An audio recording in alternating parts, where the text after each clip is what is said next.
pagi anak-anak, bagaimana kabarnya hari ini? Baik, Bu. Baiklah, sebelum kita memulai pembelajaran kita, silahkan ketua kelas memimpin dalam doa. Berdoa dimulai. Berdoa selesai. Terima kasih. Selanjutnya Ibu akan memeriksa kehadirannya. Ketua kelas, apakah semuanya hari ini hadir? Iya, Bu. Semuanya hadir. Oh, ya. Nah, sekarang perhatikan gambar yang Ibu tampilkan di sini. Kalau dilihat, kira-kira hari ini kita akan belajar mengenai materi apa? Mungkin mengenai perbedaan, Bu. Iya, betul sekali. Hari ini kita akan belajar mengenai materi perbedaan, kesetaraan, dan harmoni sosial. Mungkin ada yang bisa menjelaskan mengenai pengertian perbedaan, kesetaraan, dan harmoni sosial. Ibu tidak akan menunjuk siapapun, tapi langsung saja berdiri dan jelaskan mengenai pengertian ketiga hal tersebut. Menurut saya, Bu, kalau perbedaan itu merupakan sesuatu hal yang di dalamnya ada unsur ketidaksamaan atau berbeda. Sedangkan kesetaraan itu semacam sederajat atau setara. Dan untuk harmoni mungkin misalnya dalam kehidupan selalu aman dan tentram, tidak ada perdebatan, tidak ada perpecahan. Begitu, Bu. Iya, terima kasih. Betul sekali yang dijelaskan Ami tadi.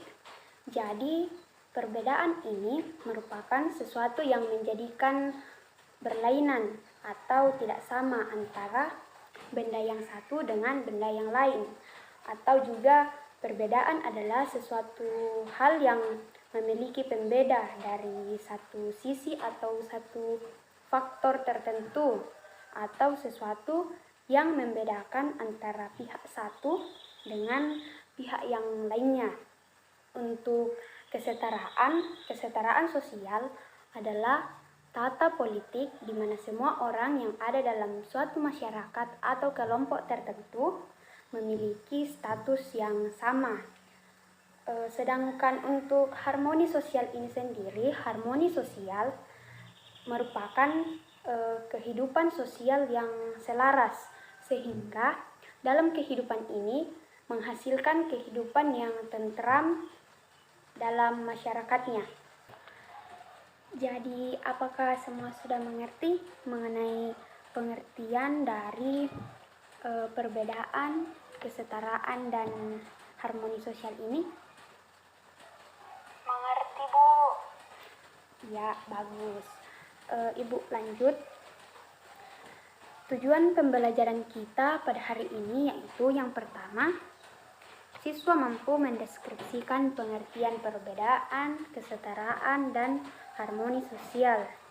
Dan yang kedua, siswa mampu menjelaskan mengenai partikularisme kelompok dan perbedaan sosial di masyarakat.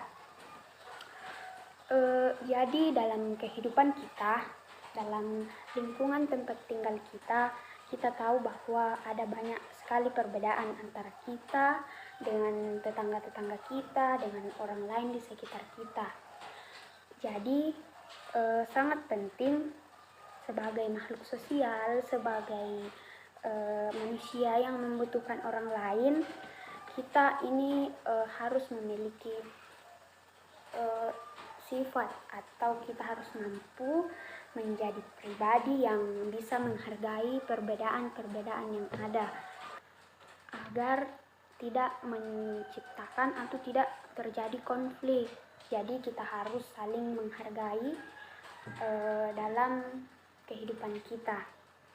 Itulah pentingnya kita belajar mengenai materi ini, yaitu materi perbedaan, kesetaraan, dan harmoni sosial.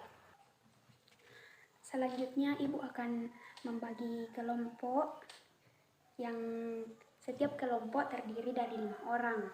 Cara pembagian kelompoknya yaitu menghitung dari ujung sana sampai ujung sini, kemudian ke belakang, dan seterusnya.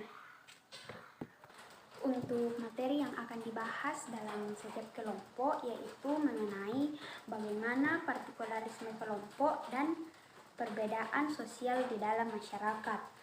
Apa yang dimaksud dengan partikularisme kelompok, bagaimana contohnya, dan apa saja yang terkait dengan materi ini. Ya, silakan duduk dengan kelompok masing-masing dan berdiskusi dengan tenang. Tidak usah terlalu ribut ya. Dan kalau ada yang kurang jelas, silahkan ditanyakan. Oke? A few moments later. Berhubung waktu untuk diskusinya sudah habis, Ibu minta kesediaan dari kelompok 1, perwakilannya 1 orang untuk maju ke depan memaparkan hasil diskusinya. Ibu persilahkan. Perkenalkan, nama saya Mawar. Saya dari kelompok 1. Saya akan memaparkan mengenai hasil diskusi kami mengenai materi partikularisme kelompok dan perbedaan sosial dalam masyarakat. Menurut Kamus Besar Bahasa Indonesia, partikularisme kelompok merupakan sistem yang mengutamakan kepentingan pribadi di atas kepentingan umum atau kepentingan bersama.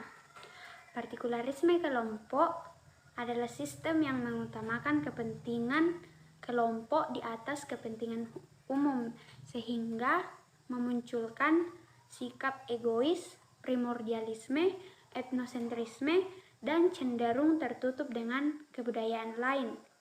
Jadi ketika ada perbedaan-perbedaan sosial dalam masyarakat, maka akan memunculkan kelompok-kelompok yang lebih mementingkan kelompok mereka sendiri. Adapun contoh dari sikap partikularisme kelompok akibat adanya perbedaan sosial yaitu yang pertama primordialisme, yang kedua etnosentrisme, yang ketiga chauvinisme, yang keempat nepotisme, yang kelima sepatisme, dan yang keenam rasisme. Demikianlah hasil diskusi dari kelompok kami. Jika ada teman-teman yang ingin bertanya, dipersilahkan. Saya ingin bertanya. Ya, silahkan. Ya, terima kasih atas kesempatan yang diberikan kepada saya. Perkenalkan, nama saya Ani, saya dari kelompok 3. Saya ingin bertanya mengenai contoh partikularisme kelompok tadi. Apakah Anda bisa menjelaskan pengertian dari keenam contoh tersebut? Karena saya pribadi belum mengerti mengenai apa pengertian dari keenam contoh tersebut. Terima kasih. Baiklah, saya akan menjawab pertanyaan dari saudari Ami tadi mengenai pengertian dari keenam contoh sikap partikularisme kelompok akibat adanya perbedaan sosial. Yang pertama yaitu nepotisme. Nepotisme ini merupakan paham yang mengutamakan kepentingan kerabatnya sendiri. Yang kedua yaitu sepatisme.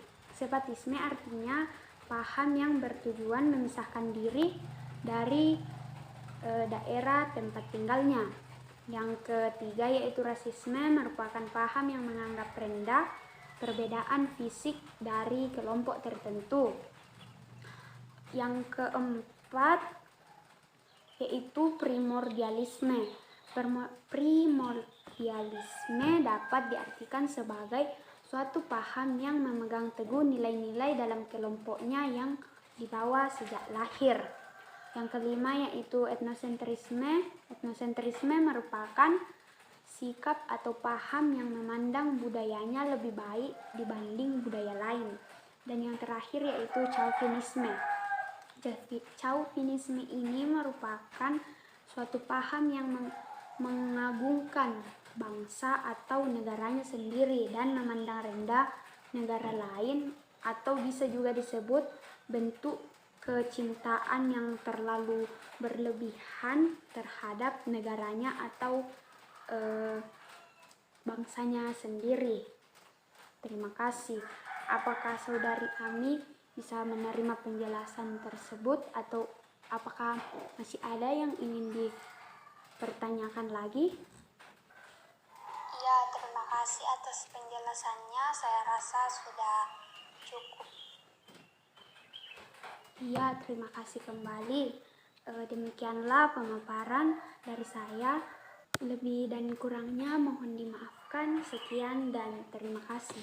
Ya, terima kasih untuk hasil pemaparan dari kelompok 1. Dan untuk pembelajaran kali ini tidak memungkinkan untuk semua kelompok tampil. Jadi, untuk kelompok yang belum tampil silahkan mengumpulkan hasil diskusinya di meja ibu.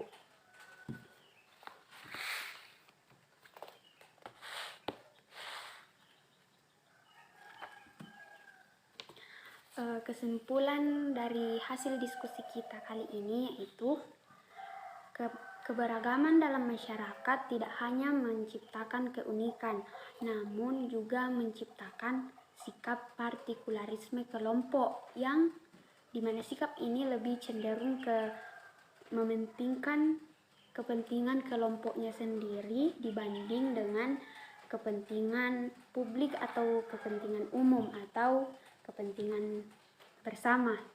Sikap partikularisme ini jika tidak disikapi dengan bijak akan menimbulkan konflik seperti yang disebutkan kelompok 1 tadi. Ada 6 contoh sikap partikularisme kelompok yang timbul akibat adanya perbedaan sosial. Hal tersebut jika tidak disikapi dengan baik akan menimbulkan konflik. Kita tahu bahwa kita hidup dalam masyarakat yang multikultural atau memiliki banyak perbedaan. Jadi kita tidak boleh mengatakan bahwa saya tidak mau berteman dengan dia karena dia berbeda dengan saya. Kita tidak boleh memilih-milih teman karena melihat perbedaan-perbedaan yang ada. Namun marilah kita saling menghargai perbedaan yang ada. Mungkin itu saja kesimpulan yang bisa Ibu berikan dan mohon maaf apabila masih kurang jelas. Untuk pertemuan selanjutnya kita akan membahas mengenai materi kesetaraan untuk mencapai kepentingan umum. Dan untuk tugas yang akan dikerjakan di rumah nanti Ibu kirimkan ke ketua kelas dan ketua kelas bagikan ke teman-temannya. Demikianlah pembelajaran kita pada hari ini. Terima kasih dan selamat siang.